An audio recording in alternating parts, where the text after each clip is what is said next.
Recording in progress.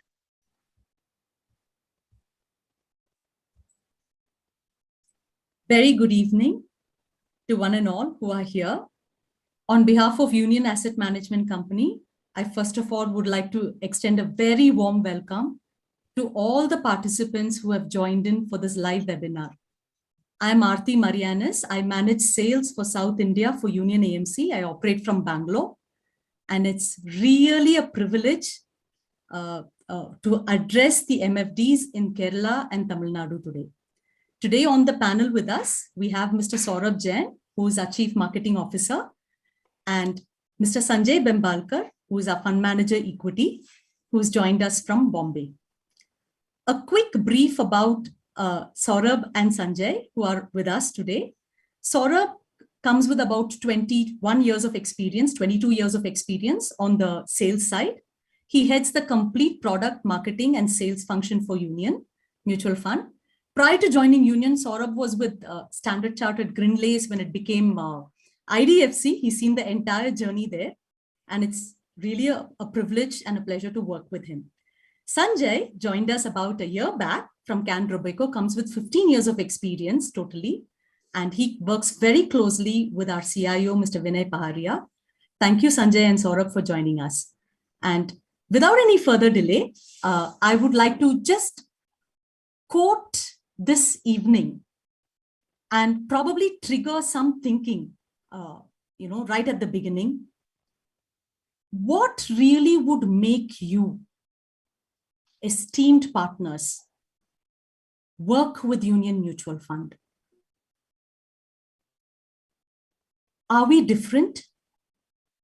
Do we do things differently? What is our stance when the entire industry heads in a particular direction? Do we stand out?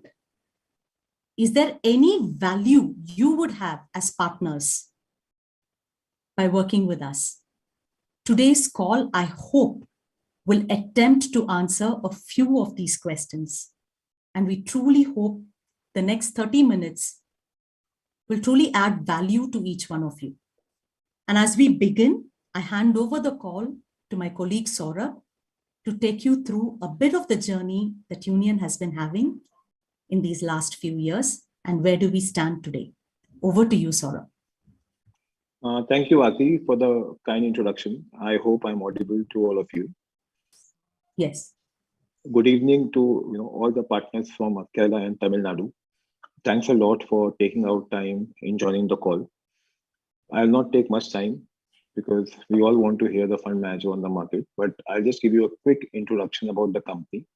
It's very important for us to know, what does the AMC stand for?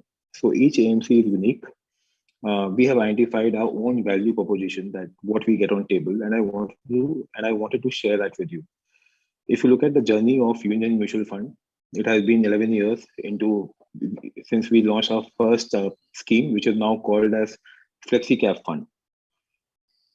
When we started off, this was a joint venture between Union Bank and KBC Bank from Belgium.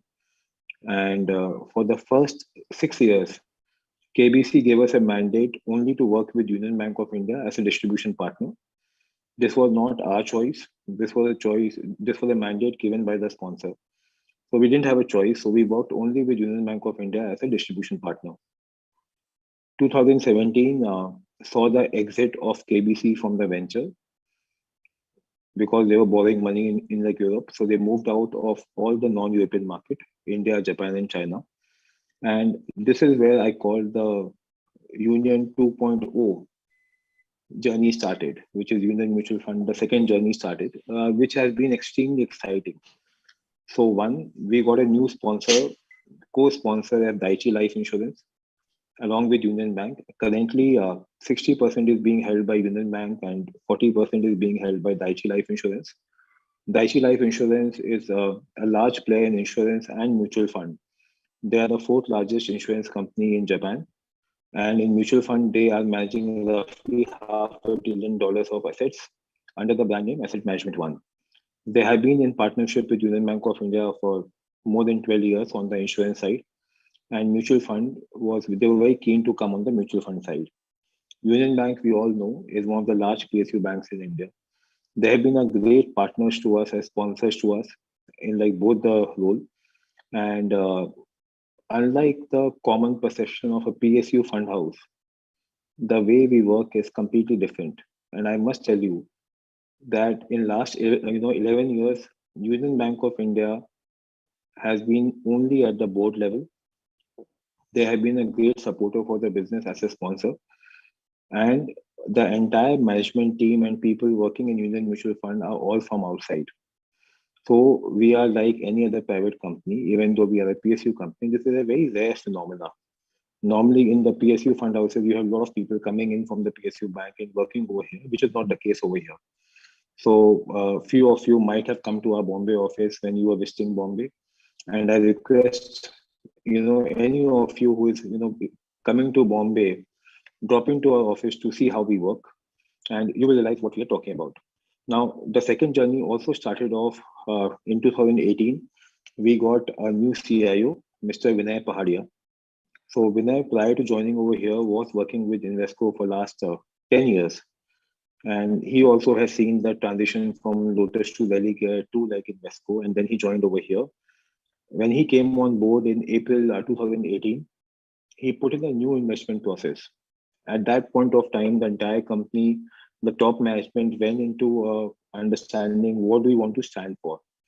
So clearly, the way the process is defined, and Sanjay will take you through it in a while.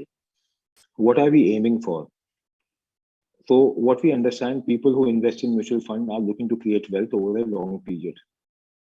And what we believe as a fund house, that wealth can only be created if you have time with you. There's no shortcuts in creating wealth. We have seen enough examples in life in the past when people have tried to create wealth in a very short period. And most of the time, they have ended up losing money. When we are managing the fiduciary money, which is money given by your investors, we take it the same way that this money is meant to be managed in a way where we are looking at a superior risk-adjusted return. That means we are not only chasing performance, we are also looking at how much risk we are chasing, looking to chase performance. Our entire investment team is not evaluated by being number one in the category. That's not the aim also.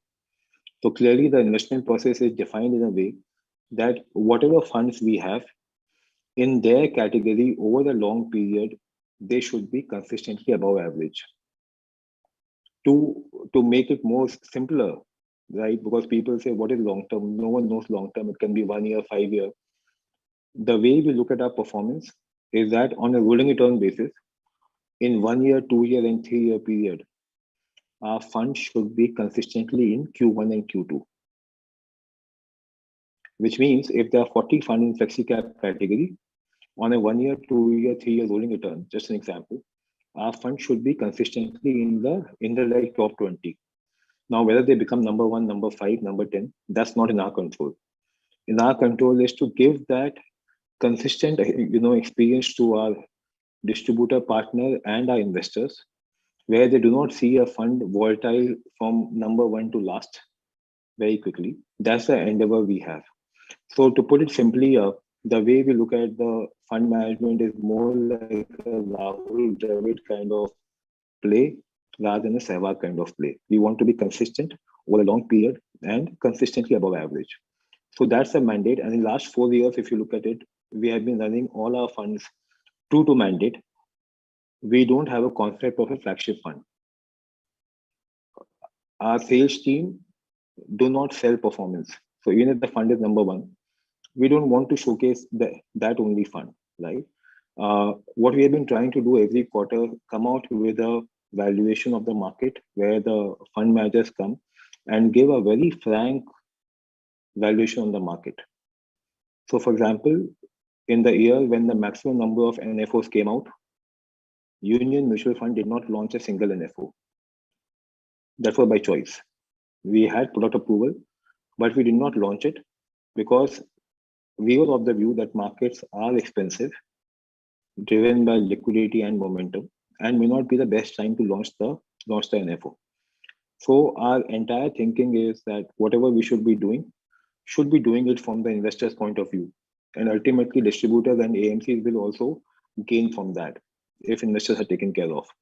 So when we are looking to launch any fund, we look at what are the market valuations. So the entire last year, we came out on on board talking about how much premium markets are compared to fair value, right? And in March also, we came out again with an update when there was a huge update on the market valuation. And Sanjay will update you about that in some time. So that's the way the DNA of the company is. Now, without taking much, any more time, I'll hand over the mic to Sanjay, and we will take all the questions in the end. My request to all of you is whatever questions you have, you can keep typing it, and Aarti will try to cover as many questions as possible. Thanks a lot once again for joining in the call. Over to you, Sanjay. Thanks, Saurabh. Thanks, Aarti.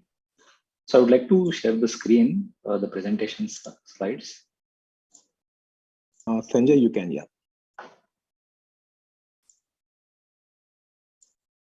I hope this is visible and I'm audible to you. Perfect. So as Saurabh highlighted, we at Union Mutual Fund take a great pride in offering a full house of offering. We are not inclined to any single category. Our process is designed in such a way that it works across the categories, across the market cap of the in the market as such. So I would like to give you a brief about how investment process is designed and what are the areas which we keep importance when we are allocating the funds into the specific sector or specific stock as such. So as you can see, there are above 500 crore kind of companies, about 1,000 such companies are present in Indian equity market as such. So how we distill from this 1,000 to 30 to 60 stocks to be chosen for our investors, which are worthy of our investors' money and where the risk-adjusted returns are likely to be higher or above average, is something which this process designs. So when our CIO, Mr. Vinay Paharia, joined here in 2018-19 period, so there was an investment process 1.0, and as Saurabh was highlighting, in last 1 year we have come out with investment process 2.0. So we also learn from the market, the way markets are reacting, the way things are changing, and we keep on tweaking our investment process to suit the current requirements or the current needs of how investors are behaving, how investors are rewarding the companies which are there.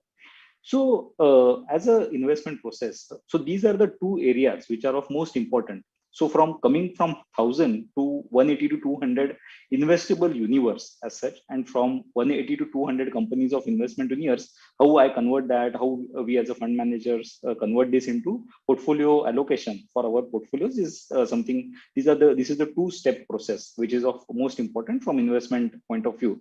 So we'll get into more details with respect to this. So as you can see in this chart, so earlier there was investment process version 1.0, in which we used to think about only fundamental attributes. So on the left side, you will see that fundamental attributes of investment universe, how fund house universe is there, how segmentation of companies into growth or bargain, what category of a company it is, that determines whether this company should come into the fund or not. But apart from that, over a period of time, we also realize that quantitative method of growth, value, and quality is something which Indian investors or the investors who are coming in Indian market are rewarding these attributes for companies. So in August of 21, we did a lot of study with respect to which companies are rewarded and why they are rewarded. And that study revealed over a period of last 12 years of data, which we painstakingly took on ourselves to find out what is that which investors like in Indian market. So India is considered to be one of the fastest growing economies in the world. And when investors are coming in Indian market, let it be domestic investors, retail investors, or foreign institutional investors, what are they rewarding companies for? Are they rewarding companies which are growing faster? Are they rewarding companies which are cheaper? Are they rewarding companies which are having better quality standards as compared to their peers? Is one study which we did, and we come out with some conclusions which I will take you through. But this is one bit which we learned over a period of time, that okay, this is what the quantitative data without bias is something which is indicative. Historically, as some of finance enthusiasts among you might have understood, that behavioral finance, let's say some Kahneman and Tversky taught us that behavioral finance works. Similarly, there are global studies which indicate that, okay, factor investing works, in which growth, value, and quality are the factors which people tend to reward, or investors tend to reward. But whether these kind of things work in India or not is of very, we were curious about it. So we did our own study about it and found out that there is a in-house process in which we define these growth, value, and quality parameters. And we found out the over long period of time what actually works, what people reward for, what investors like over period of time. And that is one in-house application or a screen, quant screen, which we have designed painstakingly over looking over 10 to 12 years of data. And that is something which we have added in this investment process 2.0. So the point which I wanted to drive from this screen as such is that not only fundamental, but we have adapted to use the quantitative techniques as well. And that is now part of our investment process. So all our fund portfolio construction goes through this screen. So we don't, as Saurabh was highlighting, we don't, there is no one fund which we want to portray as such. So all our funds follow the same process, and all the funds go through this quantitative screening as well. And at the heart of our process, as Aarti highlighted, as Saurabh highlighted, at heart of our process is the long-term philosophy. When we say about long-term philosophy, what does it mean?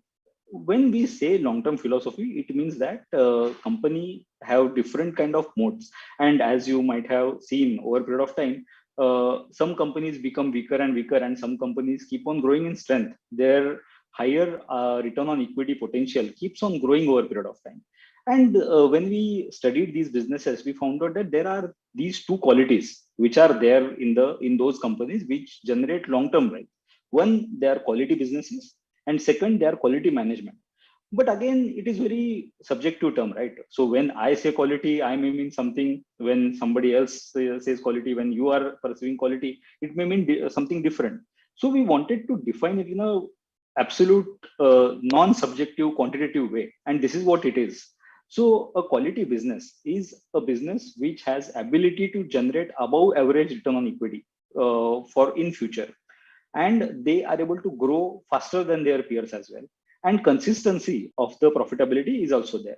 So these are the three parameters on which each and every business. So when we are coming from that earlier slide of 1,000 companies to when we are coming to these 200 companies, and we are rejecting, in a way, we are rejecting those 800 companies. So you can understand that for every company among these 200 to be there, we would have rejected 4 companies when we are going through this quality parameter. So we want companies which are worthy of our investors' money, and this is the screen which takes care of it. The quality of the business is of utmost importance. When we are saying about quality of the business, so typically you would have seen that quality businesses, the one of the issue or important point about quality business is that whenever any setback happens, let's say when COVID happened, last 5 years, if we just look at, there have been so many things which happened, right? There was a demonetization, there is a GST, there was a COVID, 2 years went away, and then there were recurring phases of COVID, phase 1, phase 2, etc. was coming up. So these quality businesses stand such kind of time tests. These are the businesses which keep growing above average than the industry. So for example, let's say in the paint industry, there would be one business which is taking away market share, who is having higher competitive moat as against their peers, as against unorganized sector, where they are able to not only compete with their peers in organized industry, but at the cost level also they are competing with the unorganized players. And such kind of businesses only qualify for quality business parameter in our screens. And second, not only it is not only important to have a quality business, it is also has to be managed by quality management. Unless intent of the management is right, it is very difficult. So we are as a shareholders, we sit at par with the promoters or at par with the large shareholders which may be having say in the business. As a minority investor, we are investing in a business, we may not have that say. So a management who is treating a large investor, a promoter and minority investor in the same way is something which is of a quality management. So these quality managements are typically efficient capital allocators. So they allocate capital or money to the higher revenue generating, higher return generating businesses. Their strategy execution should have stood test of the time. And these are the certain areas which to look out for. And so when we are talking about process, so what process means? So process means that one, it brings us the discipline, and second is also tells us that okay, this is the bias, this is something which is happening different. Should we accept it or reject it? So that something which comes out of the process. So when I'm talking about investment process, there for the quality management, there also has to be some negative filter. That what is non-quality? So what is non-quality is the companies which are not treating minority investors like us at par with promoters or large investors. There are certain related party transactions which we are not aware about, or certain excessive remuneration which is being taken by certain kind of promoters. Those are the businesses, or those are the management which we don't like, and they don't pass this filter. And this is how we come from 1,000 companies to 200 companies, which form part of our fund house universe. And this is the prerogative of CIO to choose the companies into this fund house universe. Unless a company is into these 200 quality companies, it cannot come it cannot become part of any portfolio for any of our investors. So all these 200 companies has to be passed through this quality of the business and quality management parameters. One area which Aarti wanted to highlight was how we are unique. So what is different that we are doing? So typically, one of the area which is of very widely understood is on the valuation side. What people tend to do is there is some value driver which is like earnings. So some companies making 100 crore rupees of profit. What kind of multiple it should trade at? So let's say 25 times P multiple, and it should trade at 2,500 crore. Is the way how market tend to give valuation. So how this 100 is coming and how this 25 is coming is something of very much of very much important from our investment process point of view. So 100 is the profit which we have to forecast from future perspective. Where this quality business and quality management parameters come into play. But this 25, when we are giving some multiple to that kind of a business, is a slightly kind of a gray area in the market. How this multiple is arrived at is depends on, some people say it's a science, some people say it's art, and some people tend to look at how other companies are trading, where global businesses are trading at, and that is how this multiple typically comes. In our process, we don't look at it in this way. We have very standard process which is time tested over a period of time, how to arrive at this multiple. So some of the businesses, so I'm just taking this example of a food company and a cigarette company. So some of the businesses which are different, right? So for example, let's look at this food company where you can see the return on equity is 400%. So when person as a businessman is investing 100 rupees, they are getting 400% return on that equity invested. Whereas let's take the example on the right, a cigarette company where a return on equity is 55%. When some business owner is investing 100 rupees, he's getting 55 rupees back. The areas of growth are also different. One business is growing at 9.4% and second business is growing at 6.5%. There is some risk-free rate, which is government bonds are trading at, and that rate is akin to the Indian GSEC yield as such. And that implies the risk-free rate, and the riskiness of the business is also determined through the way stock market trades at. But you can understand the kind of multiple which two businesses are deserving is quite different. So let's look at this food company where what fair means what this business should get is 52.5. Whereas on the cigarette company, that business multiple is, let's say, 24.6. So different return on equity, different growth aspirations or growth ability for the company determines what should be the PE ratio.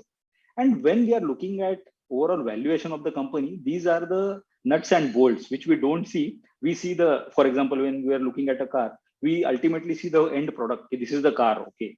But what goes inside it, these are the components of what is going inside the thought process when we are allocating our money and we are deciding what kind of multiple we should get. So the point which I wanted to drive, it's very quantitatively we have defined each and every aspect of our investment process, and that is how we arrive at a fair value of a company. So for example, what happened during COVID, right? So in COVID, we all went through this very difficult patch of COVID for last 2.5 years, and there were certain difficulties which each of us faced. So, for example, you would have given some property on rental, and you were, let's say, receiving 1 lakh rupees of rental per month. In COVID, because of some circumstances, let's say we did not get 6 months of rental in that 1 year, which is 50% of that 1 year's income for us. Does that mean the value of that asset fell by 50% for us? No, right? It was, we understand that it was a short-term issue with that asset, and asset value doesn't fall by the same quantum at which the income of that asset would have fallen because of some temporary reason. That's why we don't tend to look at each and every company in our fund house universe from what is earning next year and what is the P multiple it should get. What we do is that we understand this is a cash flow making machine and which is perpetual in nature. So these companies are having infinite kind of life, and in practice, some of the companies are 50, 100 years kind of old. And this is what we take into account in our process. So we understand that whatever cash flow this company is making, possibly it may have very large runway. And that's why this earning growth of 9.4 and 6.5% is having larger repercussion on what kind of multiple we should give. So that is how we arrive at a fair value of each and every company, which is there in our fund house universe. So we saw these 200 companies. So for each and every company which is there in fund house universe, our analyst team, our investment team would have gone through each and every variable to understand what should be the worth of that company, how this company is growing at, what should be this called. So one unique area which I just wanted to emphasize was on the fair value approach. So we don't look at just 1 year's of earning. We look at overall worth of that company over a long period of time. And this is why when Saurabh was highlighting, we tend to outperform, or we tend to go above average returns over long period of time. And that's why this long period of time comes in, because all our companies are we value from longer time horizon, and even the corporate strategies which they are applying, they also take multiple quarters, multiple years to unravel over a period of time. And that's why this investment horizon of long term is very much important. So some of the stocks would be growth stocks, or some of the stocks may be bargain stock, when some stocks are growing faster than the GDP, faster growth in the fair value. So as you can see, fair value is the blue line in both the charts, and the red line is where market is giving the value. So market typically is very volatile. It tends to value companies higher or lower than what it should be worth at. And over 3 to 5 horizon, what our experience suggests is that those fair value and market value converge ultimately. So how you make money is that either you buy the company which is growing faster and whose fair value is compounding at a multiple faster than the industry, which is the growth stock, or you buy a company which is growing slower, which is at a cheaper than the fair value. So either you buy fast growth company in which you stay invested and over a period of time you make money, or you buy a value stock kind of strategy where we call it bargain stocks internally. And bargain, why we call it, because we want to emphasize that value or value stock or bargain stock, it doesn't mean that growth is not there. It means that growth has to be there, otherwise it will become value trap. But that growth has to be bought at a reasonable price, because it's not a faster growth like what you are seeing in the growth stock on the left side chart. So that is how we are thinking from a stock allocation point of view. But then when we are thinking about long term, how should we think about exit? Whether that means that buy and hold only, or buy at any price, is that the way we are thinking? Not really. So what we are doing is that we are buying stocks, either they are growth or bargain stocks. We will exit them at for three reasons. One is that ultimately, let's say, for example, I bought the company at 100, and my intention was this company will reach at, let's say, 150 rupees, and it gets achieved. So objective is achieved. That is the best outcome from our perspective, that we exit that stock in the given time horizon. Other area can be, okay, I have bought this company at 100, which is going to supposed to go to 150, but now I have another opportunity which is giving me better return than that. So that can be another area, again, a very good outcome from investor and from fund manager perspective as well. But third area also is very important, that when we say about, I'm just connecting it to the first slide, when we said quality businesses and quality of the management. So these are not static things. These keep changing. Over a period of time, we may realize that, okay, there was certain event which might have happened. Suppose, for example, new competitor has come in. For example, in paint industry, new competitor is planning to come, or let's say in retail industry, new entry of Amazon or Jio has happened, and now which is completely changing the dynamics of the business. Earlier, let's say, for example, in a movie exhibition business, now there is suddenly a new startup which has come and which is saying that, okay, I will give movies for free. Then how should we think about such kind of businesses?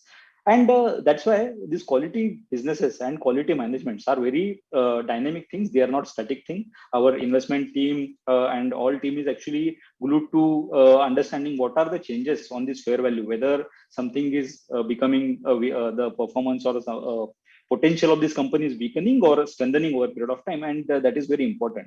And that's why the third reason of exiting sometimes in the certain kind of scenarios can be that situation has changed to make it weaker investment avenue as such. In that case, we would will not take any biased view. We'll simply exit that stock as well. So these are the three reasons on which we have our exit strategy planned.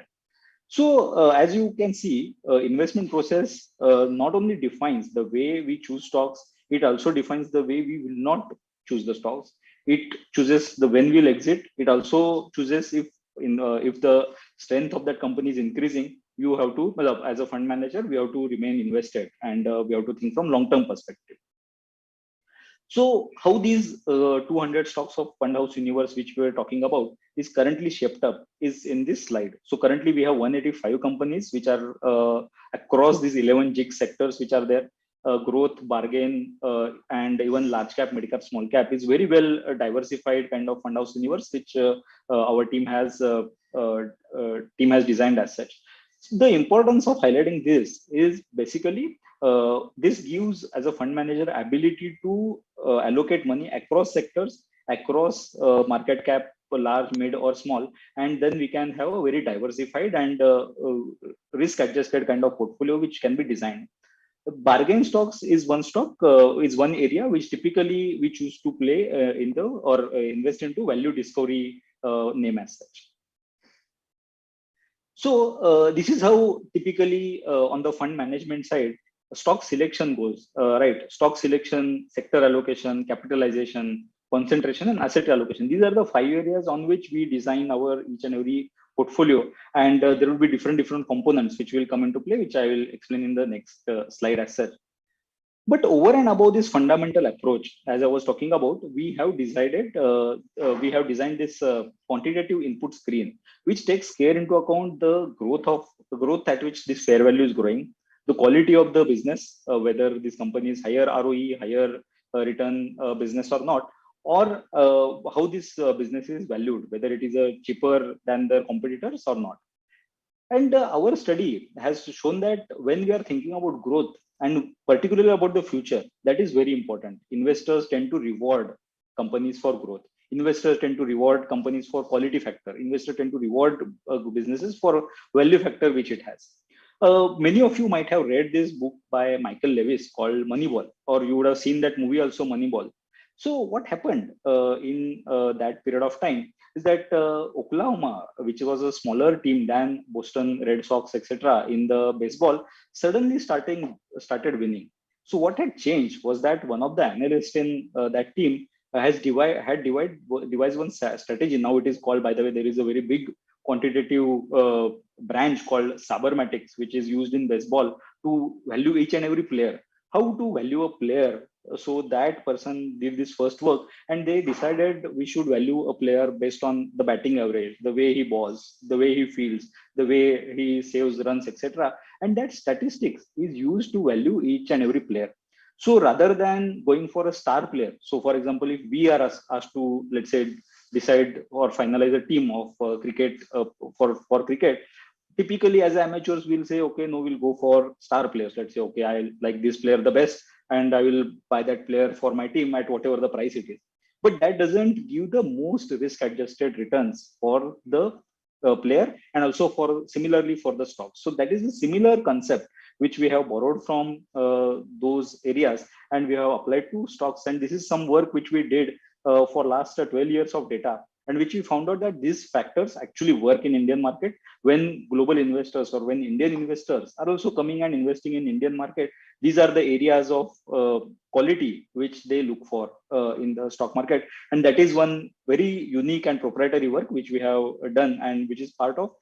So the benefit of this work goes for all our funds. It is not just one fund oriented. For all our funds go through this factor investing or quant screen as such.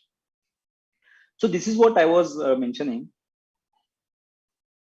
that we are a full service fund house in which we are providing all the types of funds. We are not chosen to play only in small cap category or only offer some specific large cap funds, etc. We have all these 8+3 equity funds and 3 asset allocation product as such.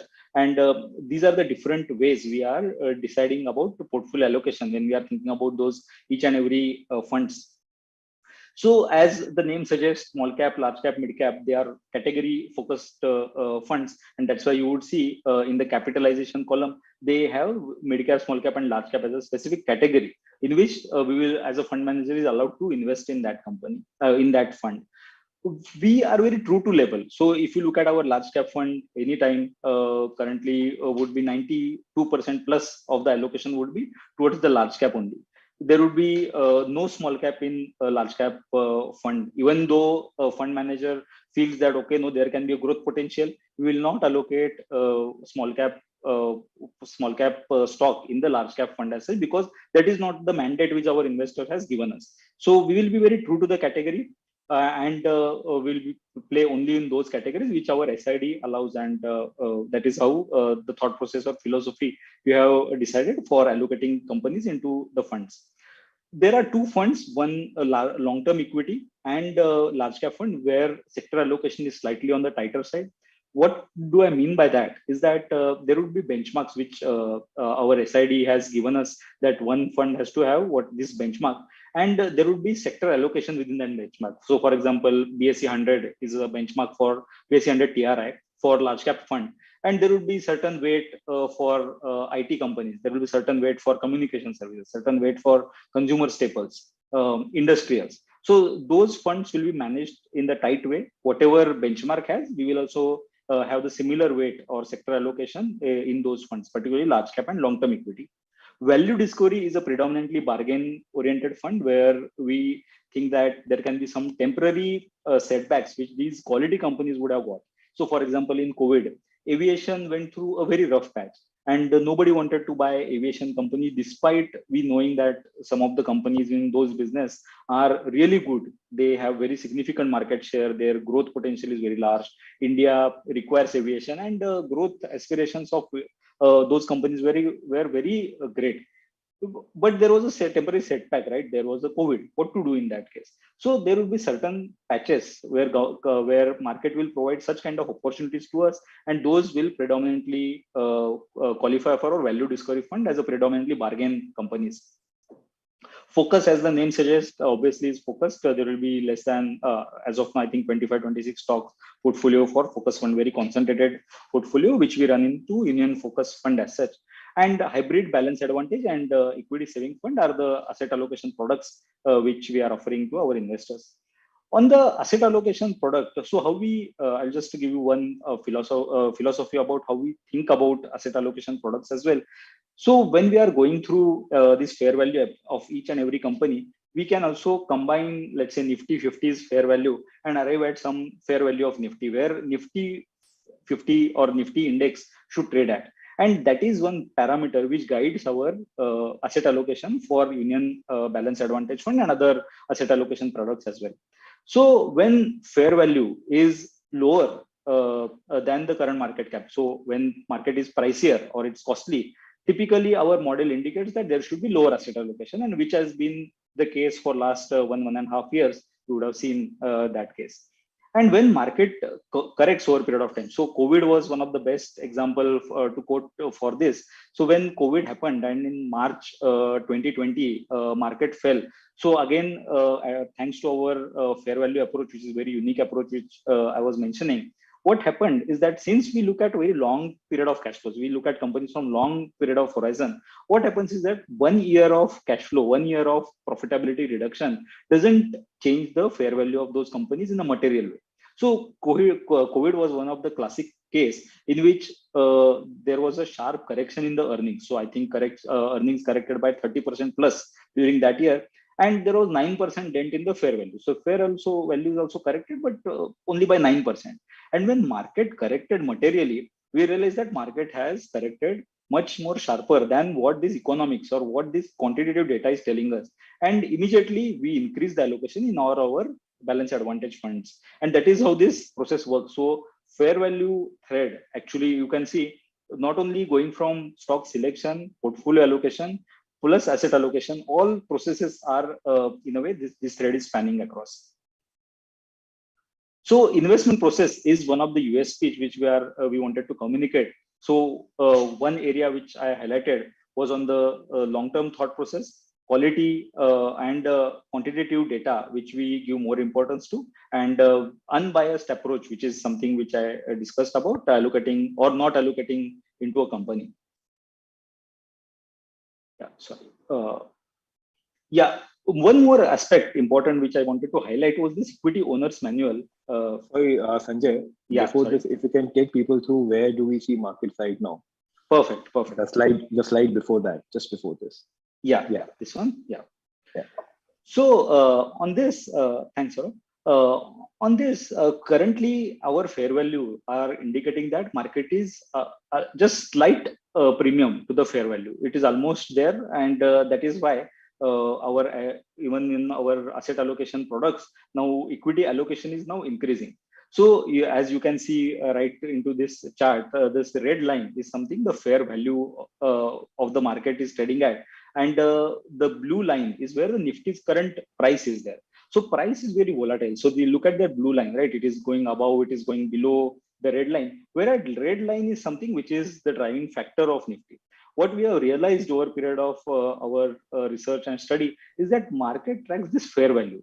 So there can be some opportunities which this blue line provides us, and we have to take advantage of it to make the long-term wealth for our investors.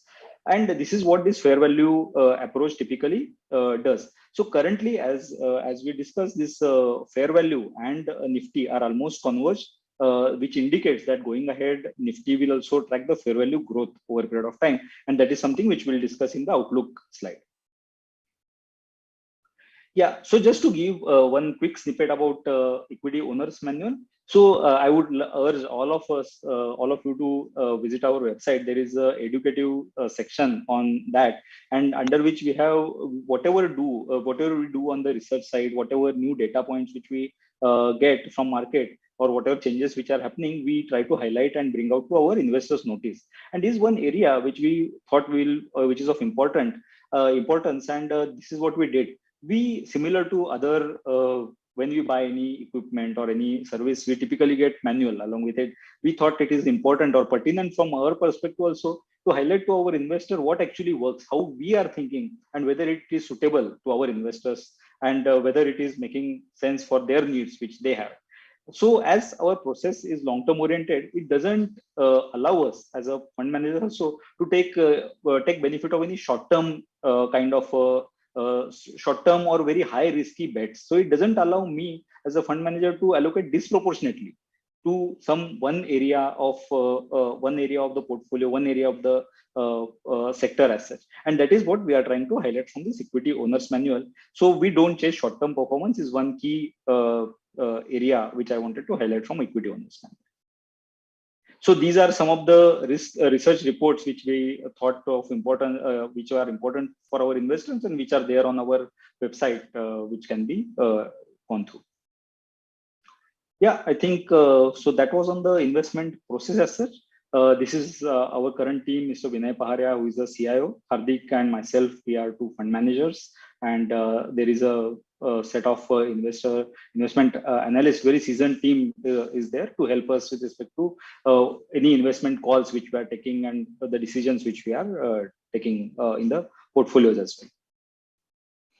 well. Saurabh, is it a good time to take through outlook? Yes, if you can take us through the outlook, Sanjay. Perfect. So, so ultimately, this is the process, and what is happening, how it is helping us to take better decision making, or to better our decisions, to reduce the risk is something which I went through. But it is also important to understand where are we in the cycle, what is happening in the world. So let us step back 5 years, 10 years, and as I was discussing, we have gone through a lot of pain, right? COVID, demonetization, GST, and multiple phases of COVID. Then there is this supply chain disruption which happened. There is a Ukraine war going on. Oil prices, we were thinking that oil is going to go to $25 or $30, and now we are sitting here at $100+ and thinking that whether it will be $150 or not. And that is very change is happening on the macro areas as well. So COVID has led to material disruption on the overall GDP. This world GDP forecast also indicate that there is a material dent which has happened. So if you look at 2020, India GDP went down by 7.3%, and it is not showing up that, okay, this 7.3 was lost in this year, so next year there will be additional 7.3. Next year is going to be normal growth year. FY22 forecast is also 8%, and 23 is also 6.9. So whatever macro loss or GDP loss which had happened in last COVID area is permanent in nature, is one point which I wanted to highlight. Inflation, which we all know of, globally, inflation is very high. Last months, in the US particularly, 8.3% was the inflation, and that is one very big area of worry, which is also one of the area of caution for our investors on the inflation side. That inflation is going to be one of the big headwinds going ahead. So how does this impact? What does that mean actually? So we always hear about inflation. What does that mean is that when inflation, for example, there is a company which is having 100 rupees of sales price for a commodity, let's say they are consuming a raw material of 50 rupees. And suddenly this 50 rupees of raw material goes to 60 rupees. So 10 rupees extra, they have to pay for the same raw material which they used to buy. Now, whether this company will have ability to increase the prices from 100 to 110 and maintain the same profitability or not is a very big question. There will be some companies which have that ability, they will be able to pass on this raw material price, whereas some companies will not be able to do that. And that's what is one differentiator. As a stock analyst or as a fund manager, I have to think a lot about when then inflation happens, whether this company will be able to make that profitability, whether they will be able to retain that profitability is a very big question.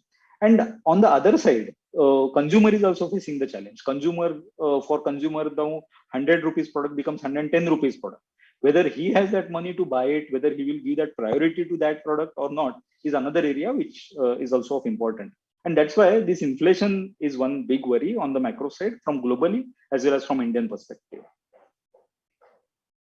So just a minute. Yeah, sorry. So from Indian perspective, as I was mentioning, so a lot of work has also happened. So it not only, everything is not dark, by the way. So I'm talking about caution, I'm talking about issues on global. Everything is not that bad. The good things I would like to highlight is that we have, excuse me, we have a lot of work done on the foundational areas of economy. So what happened in last 5 years is, though these shocks were visible and those were obviously a point of lot of pain for many of us personally and also on the company basis, what time, so during this time, how companies use this time is very important. They use this time to reduce their costs. They became nimble. They became more agile. They adjusted to these changes which are happening on the global scale as well as on the India scale. And that is how companies adopted to these new changes which are happening.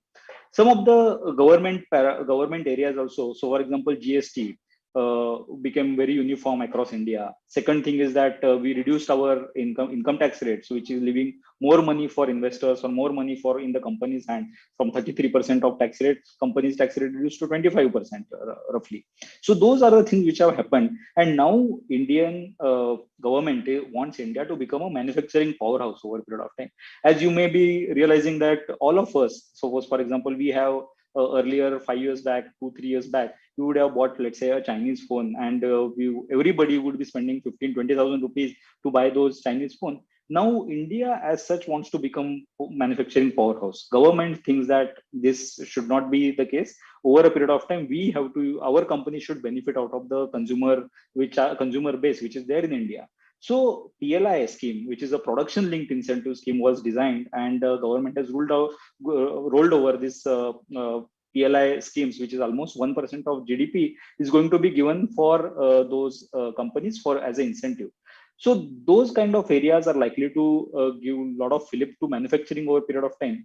Banking industry, which had already gone through a lot of pain, is also recovering from that pain. Our banking balance sheets are now more stable, more strong, and it looks like India is up for a cyclical recovery.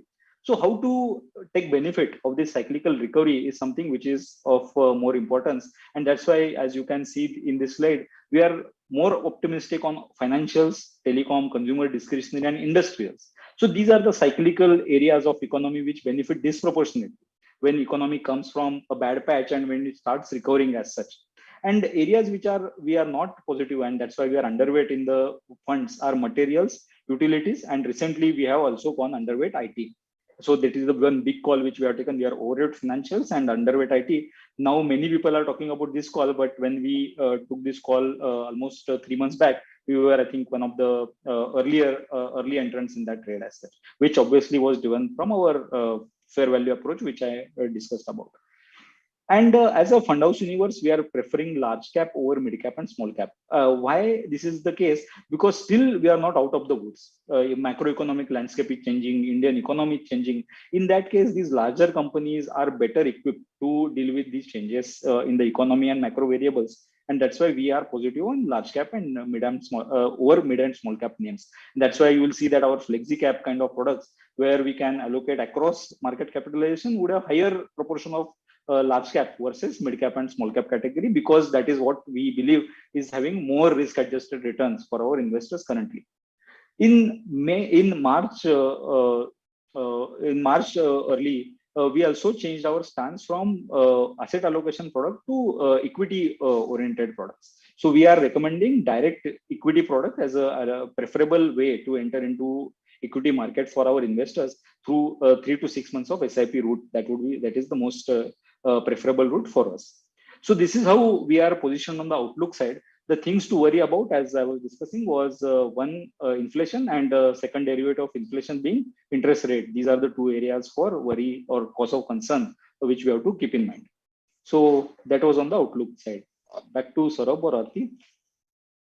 Thank you, Sanjay. Aarti, can we take the question? Yes, there are a lot of questions, and I'll try to club them together. And thank you, Sanjay, for that fantastic presentation. And the first question is already been covered, which is on the broad market outlook, which Sanjay took us through. Sanjay, there are some specific questions on sectors. One is on IT. The question is from Mr. Rajagopalan from Chennai, asking if IT stocks are overvalued, and he's also added on a follow-on question on small cap, if investors can buy in now. So if you could just answer that, please. So first question is whether IT is overvalued. Stocks are overvalued at this point in time. Yeah. Fair point. So what we thought, particularly on the IT business as such. So earlier we went through COVID, everything shifted to work from home, and even IT systems, which cover most of part of our overall software side. So those were one of the big beneficiaries. So even if you look at from cloud perspective, etc., a lot of work was being shifted from normal work to cloud computing and cloud related scenarios. And IT companies, which are kind of gatekeepers for those apps or those applications, were big beneficiary out of it. And companies particularly saw a lot of order book shifting, a lot of increases in the growth prospects, which happened over that period of COVID time frame. However, market extrapolated. So as you understand, market is typically like a pendulum on both sides, on the positive as well as negative. It typically tends to extend its welcome on the positive as well as on the negative side. And that's what exactly happened. IT stocks became quite overvalued during the same period of time. We were beneficiary of it, but at some period of time, it has to be linked to fair value. And as these companies were going way above our fair value, we decided to take a call that now IT is not providing the risk-adjusted returns which these companies should provide at. and that's why we went underweight IT.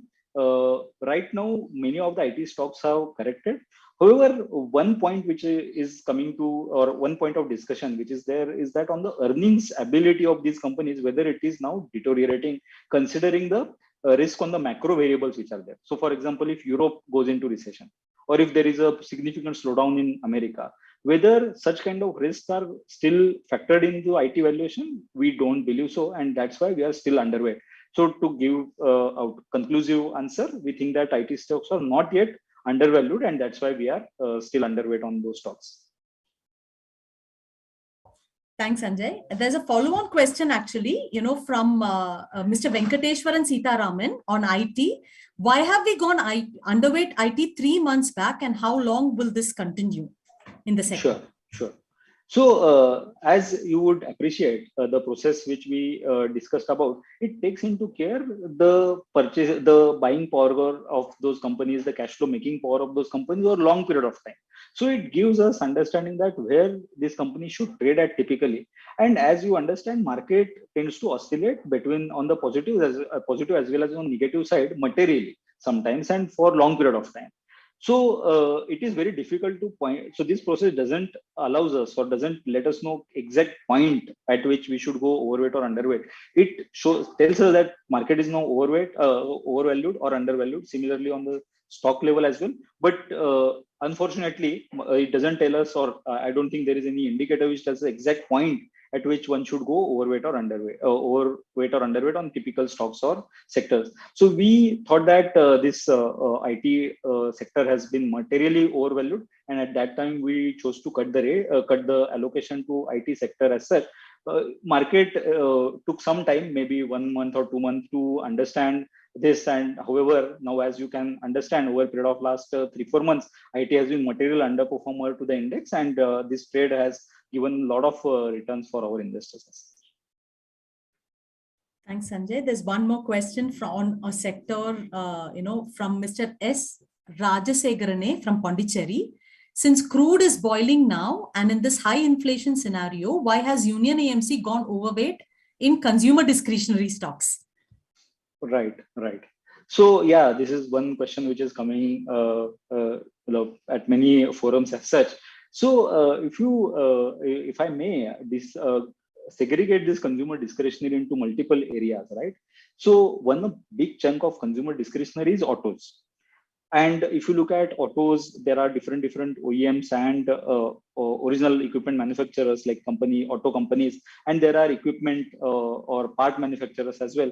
And as we believe we are up for cyclical recovery, we believe that these are the areas of growth which should take place, which should have faster growth over a period of time. And that is one area which is a very big chunk of consumer discretionary. Second area of consumer discretionary is also retail and other consumer discretionary names, and those are also there. So since we are becoming positive on auto, that is one area which we really like in the consumer discretionary, and that's why this sector is becoming overweight on the portfolio side. Thanks, Sanjay. I'm going to bounce off a couple of questions to you, Saurabh. This is on our, 2 of our funds, which is from, the questions are from Mr. Annamalai Ramanathan from Chennai. And his question is, the Union Large and Mid Cap has been doing very well compared to the peer group. Why are we not promoting this fund? And there's a follow-on question on one other fund, which is on the Mid Cap from Ms. Deepa M from Chennai, saying Union Mid Cap Fund has generated superb returns since inception. Why the AUM has not increased versus peer group? Okay. Thanks, Aarti. So I'll take the first question on the large and mid cap side of the thing. So the way our AMC works is that first of all, we give a view on the market, and then we give the allocation view. So if you look at it in the year 2021, our view was that markets are overvalued, and for the new money coming in, we were advising, and people are asking that where should we give the fresh money? The choice looking at the market was allocation products like BAF, which we were recommending last year because markets being overvalued and driven by liquidity. And as I said in my introduction, introductory remark, that as a fund house, we don't sell performance. we are telling you the process on how we work. So in the last year, our view also was that mid caps and small caps are at an expensive level compared to the large cap. So even though the fund performance was great, purposefully as a fund house, we were not highlighting the performance, trying to get in more money over there. So that's the DNA of the organization. So we don't try to sell the products which are number one, but we try to look at the valuation. And what we also believe in, that all our products are managed with the same process. So if your client has a space for mid cap, he has not allocated to mid cap and he has a horizon of 5 years, 7 years, then at whatever valuation, mid cap will make sense. So when you're looking at our fund house, it is not one or two scheme fund house. All the schemes are managed with the same rigor, same process, and same love, right?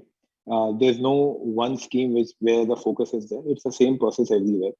And what we do from our side is, from our fair value perspective, we come out with a valuation, right? And based on the valuation, we give this a choice. But if a client doesn't have exposure to small cap and he has 10-year money, then he should take some exposure in small cap, because whatever value the markets are right now, in a 10-year time, he will create wealth in small cap, right? When we are giving a view, we are giving a view for next 3 to 5 years, right? But there are assets which are longer term assets and where the allocation has to be decided by the advisor based on the risk appetite. So my request to all of you is, whether it's a mid cap or large and mid cap category, you should look at the process, and all our funds are managed with the same process. And if you look at the consistency of returns, all of them are doing well on a golden return basis also. Also, I forgot to mention one thing, and which is there of the question, is that while we aim to be consistently above average in the category we operate in, the first filter we have is to beat the benchmark, because that is why we are charging management fees. When investors are giving us money, they can go and buy indices directly from the exchange. So the first thing that we also look at is to beat the benchmark over a long period. However, on a short period, it may or may not happen, but that is also a part of the fund manager evaluation, whether we are beating the benchmark or not, and the investment team evaluation. Thanks, Aarti. I hope I've answered the... Yes, Saurabh, thank you. Saurabh, there are a couple of questions that have come in from many partners on the way to enter equity markets right now. Would you want to take that question, whether it should be an STP or whether it should be additional investments at this point in time? So some thoughts on that. Yeah, so if you look at it, like Sanjay highlighted, that from March onwards, markets have been hovering very close to the fair value. And after the recent correction, the markets have come close to the fair value. So a word of caution over here, that the fair value growth also has come down slightly because of the rising interest rate and the inflation risk. But if you're buying into a market as of today, you are buying very close to the fair value, which means if fair values for large caps, for example, are looking to grow at 10 to 12% for next 5 years, that's a range that typically large cap grow at. So your return, if you're buying something at a cost price, should be very close to the fair value growth, which is 10 to 12%, right? Mid caps and small caps are slightly expensive compared to the fair value of small cap and mid cap. A word of caution though, when I'm talking about large cap, I'm talking about Nifty, but when I'm talking about a mid cap and a small cap level, we are talking about the stocks which we have in our universe. So I'm not giving you the mid cap indices and the small cap indices fair value. I'm giving you the premium of the stocks which we have in our universe. The best way to enter the market right now is do an STP for 3 to 6 months. You can choose any of the fund, preferably a flexi cap or the large and mid cap fund, which has a flavor of both, or even a focused fund if someone has slightly higher risk appetite. In fact, we have done as a fund house a study between the large cap category and the focused category. And very interestingly, you can also do it on your own if you compare a 1 year, 2 year, 3 year return of the large cap and the focused category. It seems it makes a lot of sense to also look at focused category for clients who are okay with that slightly higher risk of concentration, because compared to the large cap category, the risk reward ratio in focus is also very good. It's an undersold category, but some portion of the portfolio should go in over there. So I would say 3 to 6 months STP is what you should look at when you're entering the equity market right now. Thanks, Saurabh. There is a question from Mr. Kulothangan M from Coimbatore. And Yeah. this is on the corporate earnings. So Sanjay, I would request you to answer this, please. So his question is, in this high inflationary scenario with input cost going up, will this impact the profitability of the corporates the next quarter on the earnings? Sure. So this depends on companies to companies and on the sector. On the broader scale, however, many of the raw material have now started correcting. So if you look at last 1 to 3 months kind of period, majority of the global linked metals have started correcting, and possibly some of the companies which have done high cost buying already, they may still have this high cost inventories in their hands. But people who are buying on the spot, companies which are buying on the spot, may be able to avail some of the benefits of this falling raw material prices currently. We believe that quality companies which are better prepared to tackle with raw material inflation will be able to pass on this. But on the margin, there would be pressure from the raw material on the overall corporate earnings perspective. So yes, next quarter also would have some implication of the raw material price increases, which we have seen. Thank you, Sanjay. In fact, couple of questions from partners from Cochin, Mr. Biju and Mr. Madhav Kumar LR from Chennai on BAF. Okay, the question is around, the PEPB of Union BAF. So Union BAF, sir, just for everybody's information, does not go by PEPB. We have a Union Market Pulse indicator, which is on the fair value drivers. So the levels of it, Sanjay, as of 31st of May is one of the question on BAF, which you could probably, take up. And Saurabh, the follow-on question is, when will BAF regain its lost glory? Yeah, so I'm assuming people have looked at the recent performances. So if you could give some of your observations, Saurabh, on that. Sanjay, first to you, please, on the BAF equity allocation as of May 31st. Sure. So as we discussed, we look at, as Aarti clearly highlighted, of the UMPI indicator, which gives us, as a fund manager, the direction in which we should be going on the equity allocation perspective. And recently, post correction, BAF allocation is now increasing. Post being at 30% levels 2-3 months back, now we are slowly inching up. Our equity allocation in the BAF product is 42% plus levels as of today. So this is again a live process. We don't look it at at some intervals. It is every day we are looking at what should be the allocation. So it's a very live process. As markets and the fair value interplay is playing out, we are inching up towards higher equity allocation in the BAF product. Saurabh, over to you. Thanks. So the question is on the lost glory. Yes, I certainly don't agree with that. And I'll tell you why. Not because I work in the fund house, but I'll give you the way the BAF is managed or the entire investment process, what Sanjay highlighted. So if you look at it, our entire process is based on fundamentals. We do not play momentum. I'm not saying momentum is good or bad. All we are saying is that we play only fundamental in our entire process. And BAF is one of the products that we have, which will also manage in a fundamental way. We don't have a P or PB method. We have our internal own proprietorship fair value concept, which gives us the allocation to the product. Now, if you look at it, I'll take you a little down the memory lane. In March 2020, when the lockdown was announced, our BAF was at 50% allocation. And like Sanjay highlighted that our model, our investment process showed that market have corrected much more than warranted for. It was the first BAF to move to 80, right? And it stayed at 80 till about September, October, when the rally happened. Frankly, we were not expecting the rally to happen this fast, but the model indicated fantastic time to increase the allocation, and it gave a picture. I remember in 2020, we were answering the call that why are we so aggressive, right? And we told people that it's a process. It's not about being aggressive or defensive. It's a process. And after that, the markets were driven by liquidity, huge amount of liquidity globally, which was a result of every central bank cutting down interest rate and global liquidity across the globe.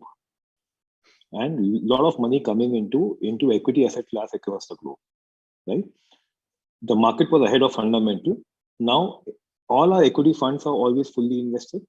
In BAF, the mandate is whenever the markets are expensive, you have to cut down the allocation. and which is what the model indicated. So last 1 year, in 2021, we were at 30%, clearly because according to fundamentals, market was ahead of valuation. Now, market can remain ahead of fundamental for some time, but if you look at a long history, fundamental always creates wealth over a long period. So as a fund house, we were completely okay with that position where we were the lowest allocation in equity and the market continued to go up by momentum. And we knew that what we are doing will pay off dividends in the long term. And like we showed in the equity manual, we only look at the long term. We don't try to chase the short-term return in the fund. In 2021-22, we again came out with an outlook in March that markets have now time and price correction have made market come very close to the fair value, and the BAF allocation started moving up from 30. Currently, it is 42, 43, what Sanjay highlighted. If the markets remain where they are for next 1 month, 1.5 months, this level will move to 50. Now, when the markets are close to fair value, the allocation should be 50. And when markets are expensive, below 50, and markets are cheap, above 50. We work on a 100-day moving average. So it doesn't happen, every day. So if you look at a 100-day moving average, which roughly means 50 or 55 market day cycle, right? So when you're looking at that, there is a uptick happening over there, and we are moving up again. So when you're looking at a BAF, I said the glory is still there. The way we manage the fund, we are looking at people to come in this fund for 4 or 5 years plus, and investors who do not like volatility.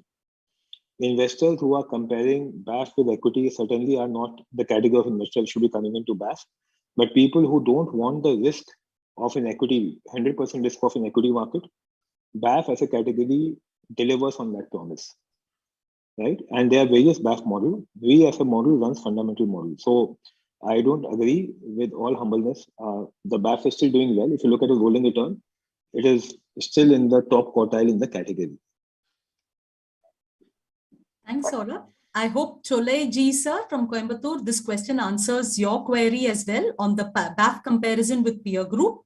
And Mr. Vardarajan KR, who had asked on the returns. I hope this has been clarified. Moving on, Saurabh, this question again back to you from Mr. Rajagopalan from Chennai. Whether we could choose a hybrid aggressive funds, are they more suitable right now? Yeah. So if you look at it, the difference between a hybrid aggressive fund and a BAF, I'm talking about category. I'm not talking about union hybrid equity or union BAF because this applies to category also. So the strategy in the hybrid equity fund is anywhere between 75 to 80% should always be invested into equity, and 25% or 20% should be investing into debt. If you look at a balance advantage fund, most of the balance advantage fund are hovering between 30 to 80%. So over a period of 5 years, the average allocation of BAF typically would be 50-55%. So from a risk perspective, hybrid equity will have a higher risk, right? Because the average allocation will be 75-80 plus, and in BAF it will be 50K aspas, 50-55, near about 50-55 over a 5-year period. So from a risk appetite, it's a higher risk strategy. Both strategies have shown to work in a long term. So there's no clear cut, but frankly, if you ask my personal opinion, if I'm going up to 75% equity, then why not pure equity of 100%, right? Or if I'm conservative, then why not BAF?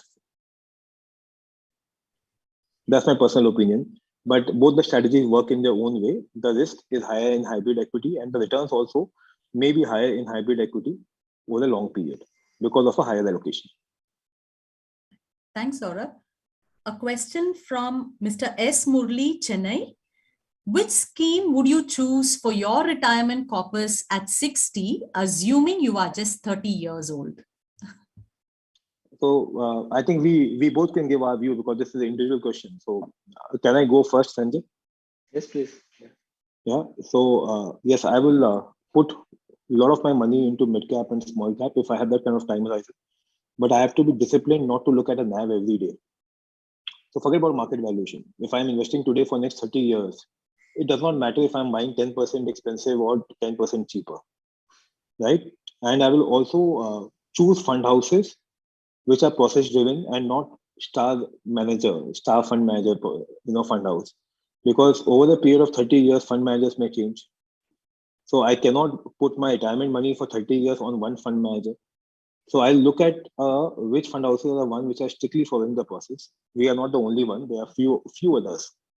And I will put my money on the process rather than the fund manager, and small cap and mid cap major allocation should be there, and followed by flexi cap for me, because that's my risk appetite. I know 30 years I'll make money in small cap and mid cap, and I will not look at that money for 30 years. So And Sanjay, Saurabh, it was what spot would on. I think your nothing pick? to add. Yeah, I think we think alike. Fantastic. So I hope that has been answered, Murli sir. Last question from Mr. Anil Kumar Narayanan Cochin. Market, will it get a bounce back? Sanjay, over to you. Sorry, can you repeat it? Market? Will the market get a bounce back? Yes. So as I was mentioning, our investment process is considered more of a long term than very short term views. So it is difficult on the short term horizon what would happen. On the long period, though, as I was mentioning, it looks like market is at a cyclical recovery from here on. And that is what we are thinking, that market should give low double digit or mid teens kind of a number returns over a period of time, which is in line with the fair value. If fair value changes, this equation will also change. So obviously we are at a cyclical recovery, and that's why we believe that market should see upward momentum over a period of time. Thank you, Sanjay. And I apologize, that was not the last question. There are some 5 to 7 more questions which have just got re-added on. I'm going to quickly do a rapid fire. From Mr. Rakesh Rathadia, Coimbatore.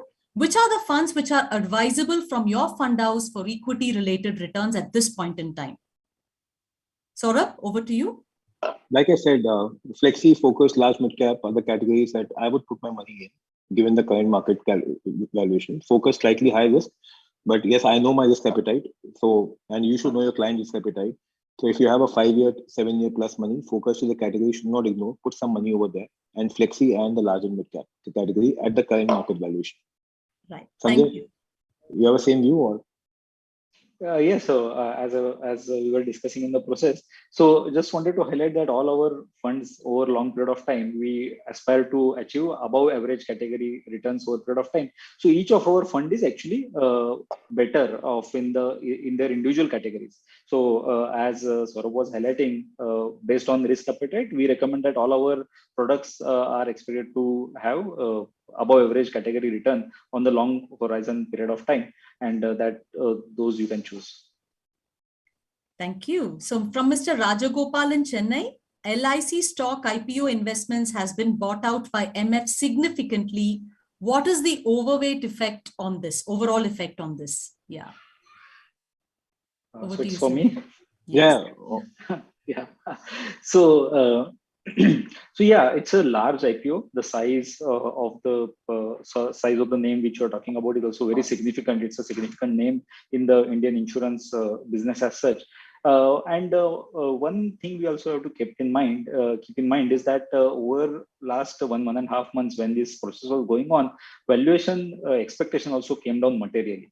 So the valuation at which this company was about to come for IPO over a period of time, that also got reduced from government side and from the issuer side as well, and which has led to some investors, particularly on the value side, thinking that okay, now this is coming at a reasonable price. So now that is one area which actually might have been considered when they are investing. I don't think it would have any negative implication on the overall basis though. Thank you, Sanjay. From Mr. Nagarajan G of Hosur, from Hosur, what are the possible causes for input inflation other than rising oil price? And his follow-on question is about, if oil, price increases, oil price increase may attribute to war, if I'm not wrong. So I think he's trying to find the correlation between the two. So mainly the question is around the possible causes for input inflation other than oil. So So all the components which are going into a product, right? So they are inflationary or deflationary in nature. They are market driven. So just to give you example of, let's say, freight rates. So because of the global disruption on the overall supply chain, freight rates also increase materially. So freight rate is a significant part of a component when you are either importing some raw material from abroad or you're exporting your goods abroad. So freight rate is one example. Second can be all the metals prices also rallied at the almost in last 12 to 15 months. So that was another area for concern. And apart from that, when you are a converter of any commodity, typically employee cost and all other costs also, or manufacturing cost also get into this equation. So all these costs form part of this production cost or production schedule, which we call, and those all components are inflationary in the nature at the moment. On your second bit of question on the whether oil prices are linked to only war. So answer may not be only war. See, actually, last 10 years, if you look at the way this ESG momentum has picked up, that environmental, social, and governance linked investing, which has led to a lot of people shying away from investing into these traditional ways of energy like oil and gas, coal, and much of the capital was shifted away from these kind of traditional sources of energy to renewable sources of energy. And we are at such a spot as of now where there is a demand and supply mismatch. So this is one cause of this upward shift in the oil. We'll have to go through this patch before we see on the other side whether demand decreases or whether supply increases. Either of these has to happen for oil prices to decline over a period of time. Thanks, Sanjay. And Nagarajan sir from Hosur, I hope we've answered your question on the BAF range, 40%. So Saurabh had addressed that. If the market continues to be where it is, I think in about a month's time, we may even probably hit a much higher allocation, closer to 50%, if I'm right. Correct, Sanjay? Yes, that's right. Yes. All right. Last question again from Mr. D. Shankar Madurai. A request from him on regular monthly fund manager call. Why we don't do on a monthly basis compared to other AMCs in the industry? Saurabh, over to you on this one. Thank you for asking the question. And so if you look at it the way we are built up, we do a quarterly call, which we do it by default every quarter. And in between, if there's something which has changed, like on 7th of March, there was a significant event when market came to the close to the fair value. We did a call, at that point of time. So what we believe in, to be honest with you, we believe when we have something new to update, apart from quarterly call, we will do the calls. But monthly, if we do a call and we talk about the same thing which we have spoken last month, it will get very boring for our partners. So if you look at the fund house, we don't have a short-term view. We are not into business of forecasting market for next 1 month, 3 months, 6 months. We are not capable of that. What we are capable of is looking at things from a different perspective and giving update as and when. So quarterly is something, and you must attend the quarterly outlook. That's my request to all of you who are there on the call. We try to make it very interesting by getting the fixed income and the equity team over there. And in fact, our CEO also is there on that quarterly call. So that's the reason why we are not communicating monthly, because we don't have that short-term communication on the market, and the views don't change that frequently for us until there's some event. In case there's some event, surely we'll do a call in between. Thank you. And that brings us to the end of all the questions. I must say this has been an absolutely wonderful interaction. Thank you to all the participants who've stayed on till now to hear us out. And thank you for the active questions and the participation. I also want to take this opportunity to thank Sanjay and Saurabh for taking time out for this. And thanks to Dhanil, Praveen, and my colleague Parthiban to have organized this call. Thank you, one and all. It was a pleasure. Thank you so much. Thank you. Thank you everyone for joining in. Yeah, thank you. Bye-bye.